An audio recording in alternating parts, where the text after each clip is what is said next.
자, 지금 프로그램 흐름 분기에 대한 문제를 하고 있습니다. 근데 이번 문제는 약간 변수를 좀 잘 알고 있으면 풀이할 수 있는 문제이기도 합니다. 자, 3-18번 두 개의 정수 값을 내림차순, 큰 순으로, 그러니까 큰 게 위로 올라오는 거죠. 자, 큰 순으로 정렬하는 프로그램을 작성하시오. 자, 그래서 예시가 이렇게 제가 좀 보여드렸어요. 이제 실행예죠, 얘가. 실행예를 이렇게 썼는데, 자, 정수를 내가 두 개를 입력을 받아요. 자, 근데 정수를 입력받는데 A, B 두 개를 입력받을 건데 만약 13, 57 이렇게 입력을 받았다. 그러면은 일단은 A, B를 서로 비교해 가지고 누가 큰지 적은지를 비교를 해야지 이 오름차순이든 내림차순이든 정렬을 할 수가 있겠죠. 자, 근데 뭘로 정렬하나? A가 B보다 크거나 같은 이런 형태가 되도록 정렬을 하라. 그래서 우리가 결과적으로는 변수 A에는 57이 들어가고 B에 57이 들어가 있었지만 요거를 57로 올리는 거죠. 그 다음에 변수 B에는 13이 들어가도록 정렬하라. 근데 만약 운 좋게 내가 입력을 했는데 거꾸로 입력을 했어요. 만약 여기 A에 57, B에 13이 입력됐어. 그러면은 바꿀 필요는 없겠죠. 그죠? 내림차순이니까 위에 큰 게 A에 들어가고 작은 게 B에 들어가면 되니까. 자, 그럴 필요는 없는데 어쨌거나 이렇게 반대로 입력됐을 때는 바꿔줘야 돼. 수를 바꿔줘야 된다 이거죠. 자, 그래서 일단은 이 문제를 조금 해석을 좀 해보면은 이렇게 해석을 할 수 있을 것 같아요. 뭐 정수값을 입력 받는 거는 우리 스캐너 클래스 활용을 해가지고 입력 받으면 되니까 그냥 뭐 스캐너 해가지고 클래스 참조 변수 하나 써가지고 그 변수에서 우리 정수 형태를 입력받을 수 있는 함수 하나 쓰면 되겠죠. 이거는 우리 앞에서 우리 앞에 수업에서 많이 해봤으니까 만약 좀 이해 안 되는 부분이 있으면 앞에 좀 찾아보시면 좋을 거고. 자, 그래서 int a라는 값을 이렇게 입력을 받고, 자, 그 다음에 요 가이드 멘트가 먼저 들어가야 되죠. 자, 안내 멘트 정수 a 입력 받고, 그 다음에 정수 b를 뭐 이렇게 입력을 받는다. 자, 요거는 이제 여러분들이 출력 값을 디버깅해서 한번 확인해 보시면은 어떻게 정상적으로 입력됐는가 출력됐는가를 확인을 해볼 수가 있을 거고요. 자, 우리는 실제적으로 이 두 개의 값을 비교를 해야 돼. 그래서 경우의 수가 이렇게 나와요. 자, 만약 A가 B보다 큰 경우, 그 다음에 A가 B보다 작은 경우 이렇게 두 가지가 나올 수가 있죠. 그래서 A가 일단 B보다 작은 경우 이런 경우가 하나 있을 거고 그 다음에 A가 B보다 큰 경우가 하나가 있겠죠.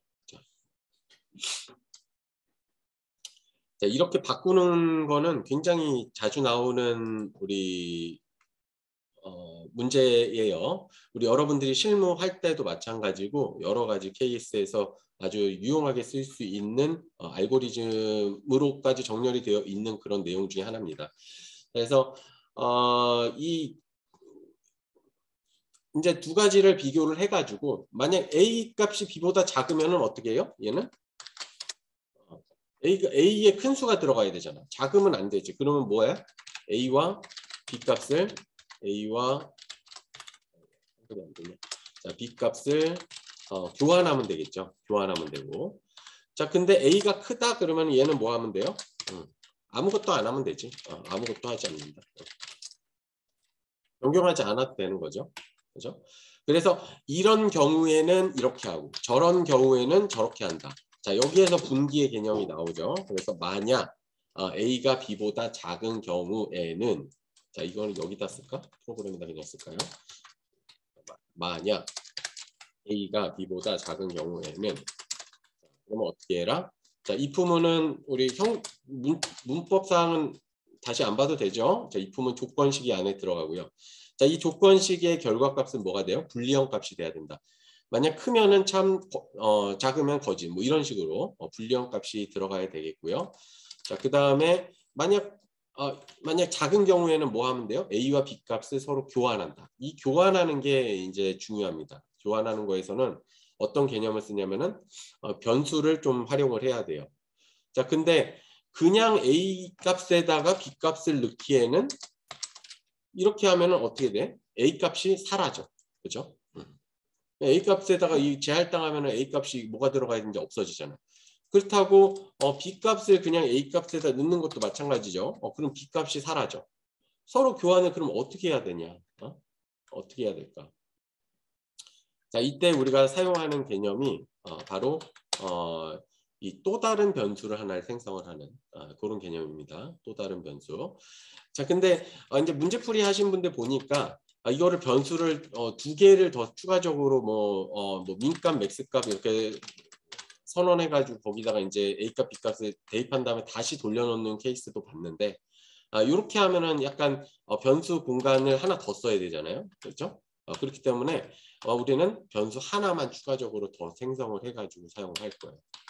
어떻게? 예를 들어서 인티저 t라는 변수를 하나 선언하고 자 여기에다가 a 값을 넣는 거지. 그렇죠?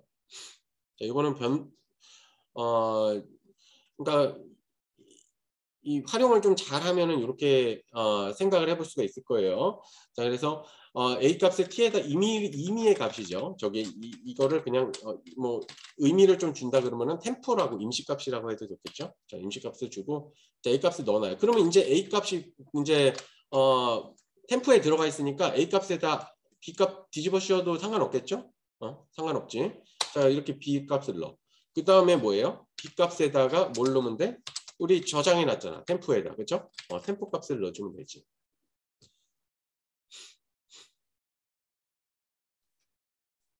자, 이렇게 넣어주면 되겠죠? 자, 그래서 A 값과 B 값을 교환하는 거는 우리가 공간을 굳이 민맥스 두 개 안 쓰더라도 이렇게 변수 하나만 쓰면 교환을 할 수가 있어요. 이 굉장히 많이 사용되는 개념이고 실무적으로도 마찬가지예요. 자, 그래서 이렇게 순서를 교환을 해가지고 뭐예요? 출력하면 되겠죠? 끝나겠죠? 만약 A가 B가 정렬한다 그러면은 바꿨으니까 A, B 그대로 출력해주면은 확인해 볼 수가 있겠죠. 여기 일단 입력하는 거 이거는 프린트 씁시다. 자, 그래서 A 값을 내가 13을 입력받아. 그 다음에 정수 B 값을 57을 입력을 받아요. 자, 그러면은 이 두 개 값을 바꾸는 형태로 이렇게 쓸 수가 있겠죠. 자, 변수 공간을 새롭게 만들어 줘야 된다는 이 개념, 요거를 하나를 좀 체크를 하셔야 되겠고, 그 다음에 그 공간의 값들을 서로 주고받고 하는 이 그 변수의 재할당, 변수를 어떻게 사용하느냐에 대한 개념을 좀 갖고 있다 그러면은 요거를 쉽게 풀이를 하실 수가 있는 부분이 되겠습니다. 자, 이거 말고 이거 만약 A가 B보다 작은 경우지만 나머지 경우는 이게 되겠죠. 만약 이제 크거나 같은 경우가 되겠죠. else인 경우. 그런 경우에는 뭐 아직 좋지 않은 것이 뭐가 없으니까 이런 경우 하나만 체크해도 우리 딱히 문제는 없겠지? 자, 한 번 더 실행해 볼까? 만약 예를 들어서 A 값이 내가 뭐 43이 들어갔어요. B 값이 뭐 18이 들어갔다.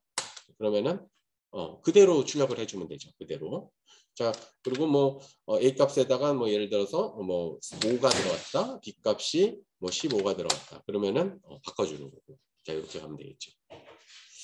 자, 추가 문제로 이제 3개의 정수값을 이 내림차순 큰 순으로 정렬하는 프로그램을 작성하는 것도 사실 마찬가지 개념입니다. 마찬가지. 요거를 조금 더 응용을 하시면 되죠. 자, 그래서 요거는 이제 만약 앞에 개념 문제풀이 하는 게 조금 이제 약간 버거우신 분들은 패스하셔도 돼요. 패스하셔도 되고요. 만약 이 경우에도 마찬가지 경우의 수가 여러 가지가 생길 수가 있겠죠. 만약 A, B, C를 받는다. A, B, C를 받는다. 그러면 어떻게 하면 돼요? A하고 B하고 비교하고 B하고 C하고 비교하고 A하고 C하고 비교하고 비교할 수 있는 경우의 수가 몇 가지로 나온다? 3가지가 나온다. 자, 그래서 첫 번째는 A하고 B를 비교해서 쓸 수 있는 경우가 하나가 있을 거고요. 그 다음에 B하고 C를 비교해서 쓸 수 있는 경우가 있을 거고 그 다음에 A하고 B를 비교해서 쓸 수가 있는 경우가 있을 겁니다. 자, 근데 이때 주의하셔야 될 점이 뭐냐면은 결국에는 우리가 A 값에 가장 큰 수를 올려놔야 되고 B 값은 그 다음 수, C 값은 그 다음 수 이렇게 차례대로 올려놔야 되잖아요. 자, 그럴 때 우리가 알고리즘 개념에서는 어떤 식으로 하냐면은 자, 이렇게 있어. 일단은 여기에 제일 큰 수를 올려놓으려고 그러면 이거 두 개를 비교해요. 그 다음에 비교한 다음에 어떻게? 만약 큰 수가 있다면은 큰 수를 A 쪽으로 올려놓으면 되겠지. 그죠? 이 앞에서 우리 바꾼 것처럼 A, B를 비교해서 큰 수를 A 값에다가 올려놓으면 돼요. 자, 그 다음에 B하고 C하고 비교를 해. B하고 C를 비교해가지고 만약 여기서 큰 수가 있잖아. 그럼 큰 수를 B 값으로 올려놓으면 되지. 그러면 얘도 큰 수, 얘도 큰 수인데 아직 두 수는 비교가 안 됐죠. 그러니까 최종적으로는 A하고 B하고를 비교해가지고 비교한 값을 올려.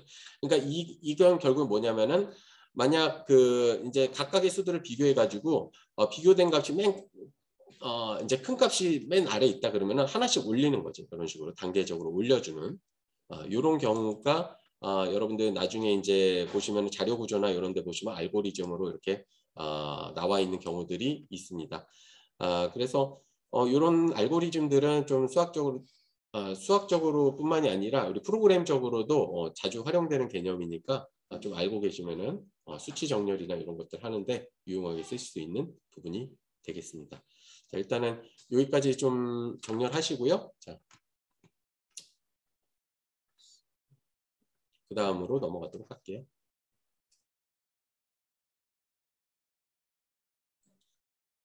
(3-20번) 자, 3-20번. 자, 0, 1, 2 중 하나의 난수를 생성해서 자, 0이면 가위, 자, 1이면 바위, 2면 보를 표시하는 프로그램을 작성하죠.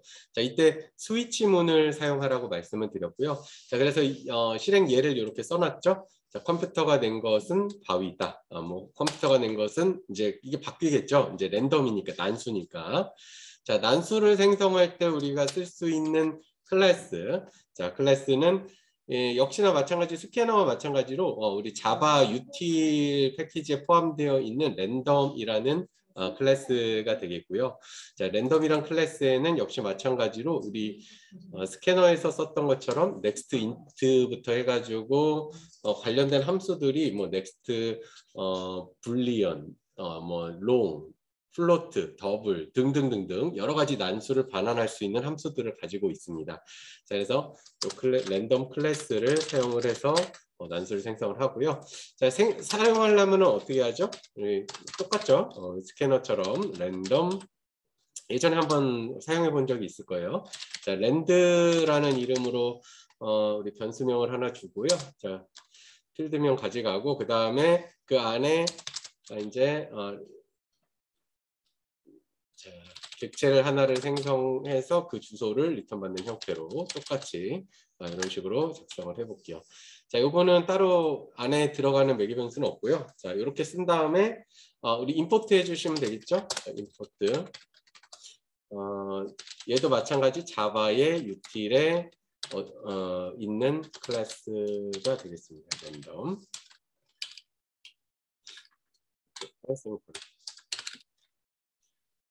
자, 이렇게 한 다음에 자, 그 다음에 이제 렌트를 통해서 우리 랜덤 값을 정수로 하나를 받아 볼게요. 자, 이렇게 해서 자, 컴퓨터가 낸 것하고 여기에다가 랜드 점 하면은 내가 사용할 수 있는 메서드들 종류가 이렇게 쭉 나오죠.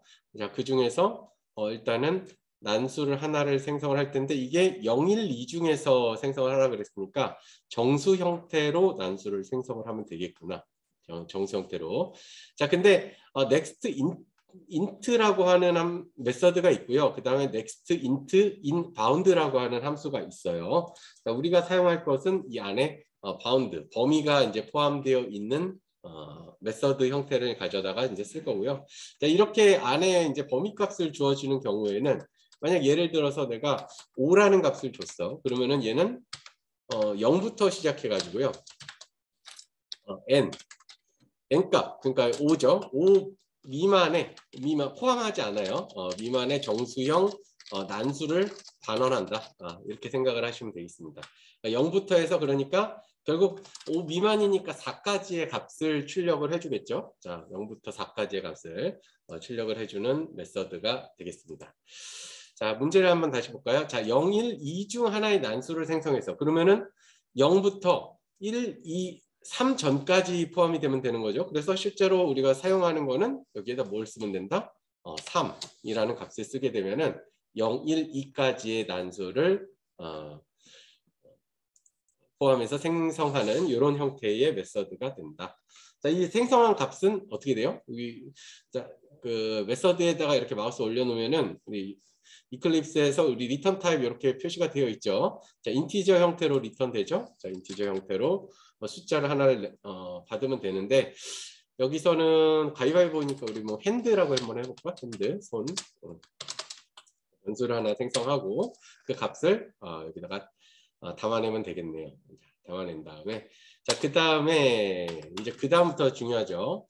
자, 0이면 가위, 1이면 바위, 2이면 보를 표시하면 뭐뭐이면, 뭐뭐이면, 뭐뭐이면. 자, 경우의 수를 경우를 나타내죠. 뭐 어떤 경우에, 어떤 케이스에는. 그죠? 그래서 이런 어떤 케이스가 여러 가지 형태가 있는 경우에 우리가 쓸 수 있는 게 뭐 if문도 있겠지만 우리 스위치문 사용할 수가 있겠죠. 자, 그래서 스위치의 형태를 가만히 한번 살펴봅시다. 자, 우리 기본적으로 우리 사용되는 형태는 이렇게 생겼고요. 스위치문은. 자, 스위치문 안에는 가로가 스위치 키워드 있고 오른쪽에 가로 하나를 두고요. 그 안에는 변수값 하나 두고 그리고 중괄호 블록이 있는데 그 중괄호 블록에 이 변수에 해당하는 값이 일치하는 값이 있으면은 그 해당되는 케이스를 실행을 한다. 이렇게 보시면 되겠죠. 그래서 실제적으로 제가 브레이크만 지금 썼는데 실행문이 이제 그 안에 이제 뭔가 담겨 있겠죠. 여기도 그렇고 여기도 그렇고 실행문들이 이렇게 담겨 있는 형태가 되겠죠. 자, 그리고 이 케이스 같은 경우는 브레이크가 없으면은 중간에 중지되지 않고 다음 케이스를 이렇게 연달아서 수행을 해요. 자, 그래서 만약 이 케이스 1번 값만 실행을 하고 나서 빠져나가려고 한다 그러면은 브레이크를 통해서 제어를 해줘야 된다. 자, 스톱해 이러고. 자, 그리고 해당되는 케이스가 없다 그러면은 디폴트 값을 실행을 해주면 되겠죠. 디폴트는 생략해도 상관없어요. 생략해도 우리 케이스만 쓰고 생략해도 상관은 없다. 자, 좋습니다. 이렇게 해가지고 그러면은 스위치문을 한번 써볼게요. 스위치. 자, 그리고 가로, 중괄호 블록. 그렇죠? 그 다음에 여기에는 뭐 어떤 변수가 들어갈 건데 일단은 이거는 그냥 내비두고 케이스가 어떤 값인 경우에 이 뒤에 이 세미콜론 아닙니다. 콜론 들어가요. 콜론 어떤 경우에 실행문을 수행을 한다. 수행을 한다. 그리고 해당되는 케이스가 끝나면은 빠져나가겠다 하면은 브레이크를 통해서 제어를 해주면 된다. 또 다른 케이스가 있다. 만약 그러면은 케이스 값을 이렇게 늘려줘 가면 되죠. 또 케이스가 또 있다. 그럼 세 번째 해가지고 땡땡땡 여러 개의 값을 가질 수가 있겠죠. 1개, 2개, 3개, 4개. 그죠? 자, 그래서 자, 여기서는 그러면 케이스가 몇 가지 케이스가 있나요? 세 가지 케이스가 있죠. 세 가지 가위바위보니까 세 가지 케이스가 있고 세 가지 경우가 있는데 자, 세 가지 경우에 해당하는 값들이 그러면은 결국 뭐다? 이 랜덤을 통해서 생성되는 것은 우리가 0, 1, 2니까 만약 값이 0이면은 뭐다? 가위를 출력해라. 자, 가위 미리 제가 좀 작성을 해놨어요. 시스템에서 실행문을 가위를 이렇게 출력하고 끝내고 자, 만약 값이 1이면은 뭘 출력해라? 바위를 출력해라. 바위를. 자, 그 다음에 케이스가 2이면은 뭘 출력해요? 볼을 출력해라. 볼을 출력해라. 자, 그래서 각 해당되는 케이스에 해당하는 값이 들어가 있으면은 가위바위보. 자, 이때 이 0값은 그러면은 어디서 나온 거야? 뭐하고 일치하는 경우야? 요 위에서 변수 핸드하고 일치하는 경우에 얘를 실행을 하라는 거죠. 그죠? 그래서 여기에는 변수에는 핸드가 들어가주면 됩니다. 그렇죠. 그래서 만약 핸드가 이제 수행이 되면은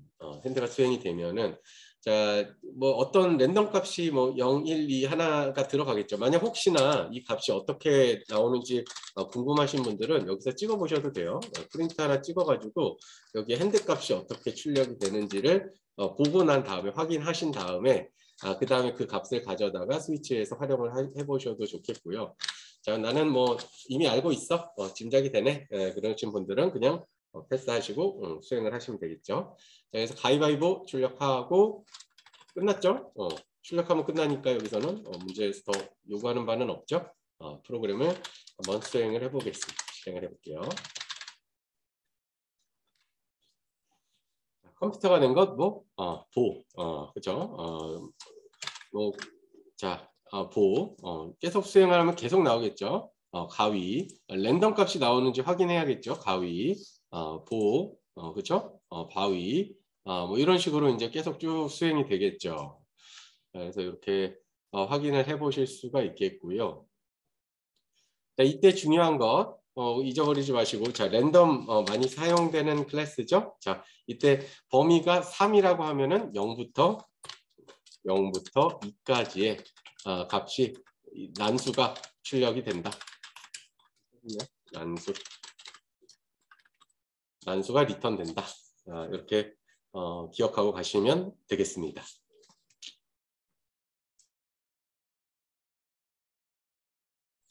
자, 3-21번. 자, 월을 그 월이 우리 1월, 2월, 3월 하는 그 월이에요. 월을 1에서 12의 정수값으로 읽어서 해당하는 계절을 표시하는 프로그램을 작성하시오. 역시 마찬가지로 스위치문으로 작성하는 그런 예제가 되겠습니다. 자, 우리 앞에서 스위치문에 대해서 잠깐 한번 살펴봤는데요. 따로 설명은 안 드려도 되겠죠. 어떤 해당되는 케이스들이 있으면 그 케이스 개수에 맞춰 가지고 이 케이스들이 작성이 되죠. 그래서 여기서 보면은 월이라는 게 결국 우리 1월부터 12월이면은 총 12개의 케이스가 생성이 되겠죠. 12개의 케이스가 생성이 될 거고.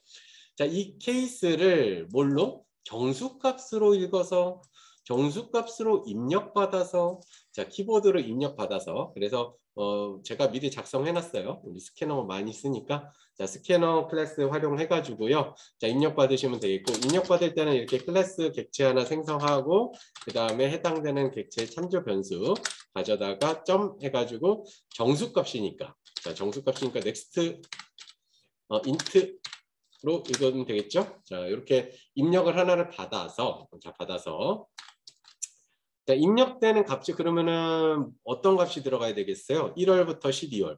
근데 혹시나 막 0값이라든지 아니면 13, 14 뭐 이런 것들이 입력이 된다 하더라도 우리가 그런 예외 처리도 조금 진행을 하자. 이렇게 얘기를 했죠. 그래서 그런 월은 없습니다. 이렇게 표시를 하자. 자, 그래서 실행 예에서 이렇게 좀 보여드렸어요.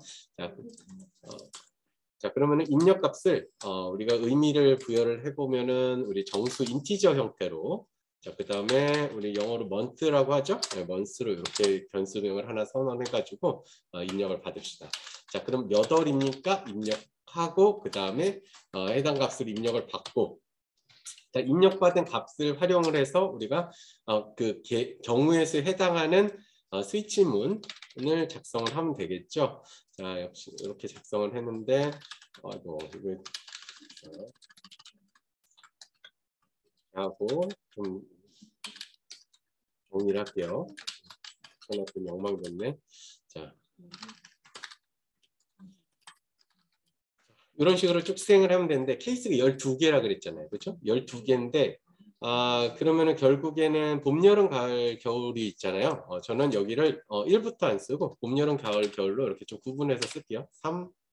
3월 쓰고 그 다음에 4월 쓰고 5월 쓰고 그 다음에 6월이고 뭐 이런 식으로 쭉 순서대로 해가지고 8가지 6, 7, 8, 9, 10, 11, 12 내가 했나? 어디서부터 했는지 까먹었다.